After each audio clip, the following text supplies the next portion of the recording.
अस्सलाम वालेकुम दोस्तों, क्या हाल चाल। उम्मीद है सब खैरियत से होंगे। गाड़ी है Prius 3rd generation 18-19 model. Pakistan में 18-19 है, उधर कोई और मॉडल है। तो ये गाड़ी स्टार्ट नहीं हो रही थी, वीडियो बनानी मुझे याद नहीं रही, तो ये टोयोटा प्रियस थी। अब इसमें हमने जब गाड़ी में बैठ के देखा तो इसमें साइन आ रहा था ट्रायंगल वाला, ये वाला।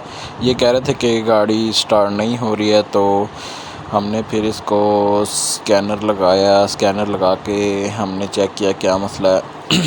इसको जब भी आपने स्कैनर लगाना है प्रियस को, आपने हेल्थ रिपोर्ट पे क्लिक करना है, सीधा इंजन में नहीं जाना, क्योंकि इसका हाइब्रिड और इंजन का कंबाइन करके आप स्कैन करेंगे तभी आपको फ़ॉल्ट का पता चलेगा। तो मुख्तसर बात ये है कि हमने गाड़ी को लगाया स्कैनर, और जब हमने स्कैनर लगाया तो इंजन के अंदर कोड आया कि इंजन फेल टू स्टार्ट, यानी कि इंजन स्टार्ट नहीं हो रहा है। तो कोड था P3190, engine fail to start. तो अब हमने सबसे पहले इसका जो होता है इंटरलॉक, जो बैटरी के ऊपर लगा होता है, उसको जाके हमने चेक किया कि वो सही लगा हुआ है। अगर ये सही नहीं लगा होगा तब भी आपकी गाड़ी स्टार्ट नहीं होगी और इंजन मसला करेगा, गाड़ी स्टार्ट नहीं होगी। तो इसको हमने चेक किया, निकाल के दोबारा से लगाया अच्छे तरीके से।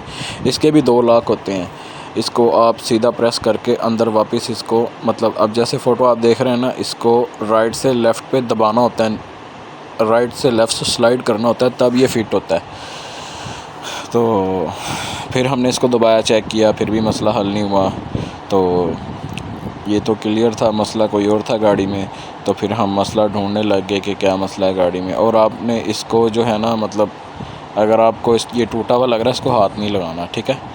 फिर हमने सबसे पहले गाड़ी का पेट्रोल चेक किया कि पेट्रोल आ रहा है कि नहीं। सबसे पहले हमने फ्यूल पंप चेक किया, तो फ्यूल पंप में 4 वायर होती हैं, 2 इसकी मोटर की और 2 फ्यूल गेज की। फ्यूल पंप भी ठीक था, पेट्रोल आ रहा था। फिर हमने इसकी इग्निशन कॉइल चेक की कि इग्निशन कॉइल करंट दे रही है कि नहीं। तो इग्निशन कॉइल भी स्पार्क दे रही थी। इसमें भी 4 वायर होती हैं, एक इग्निशन स्विच की होती है इसमें वायर, और दूसरी इसमें बॉडी अर्थ होता है, और जो तीसरी तार होती है इसमें वो कॉमन होती है, वो चारों कॉइलों में एक ही होती है।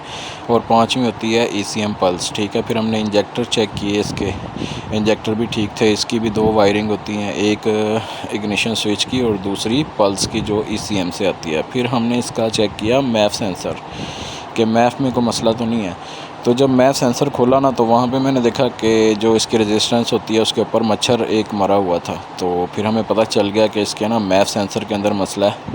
तो बाकी हम एक वीडियो बना रहे हैं, एक सीरीज़ बना रहे हैं हम। उसमें हम जितनी भी गाड़ी में सेंसर लगे होते हैं, 9 मॉडल से लेके 15-16 मॉडल तक, तो उसमें हम सब सेंसर की बारी बारी वायरिंग बताएंगे कि कौन सी वायर कहाँ पे जाती है, ECM में कहाँ पे जाती है, और कौन सी वायर में कौन सा करंट वगैरह जो कुछ भी होता है सब बताएंगे। तो उसमें वो हम अपने चैनल के प्लेलिस्ट में डालेंगे। आपने प्लेलिस्ट खोलनी है, वहाँ से गाड़ी देखनी है कौन सी है, और वहाँ से सब हर सेंसर की अलग अलग वीडियो होगी ताकि आपके लिए आसानी हो, ठीक है। तो आपने चैनल को सब्सक्राइब करना है लाजमी। तो ये मच्छर निकाल के हमारी गाड़ी ठीक हो गई थी, बिल्कुल स्टार्ट हो गई थी, ओके हो गई थी।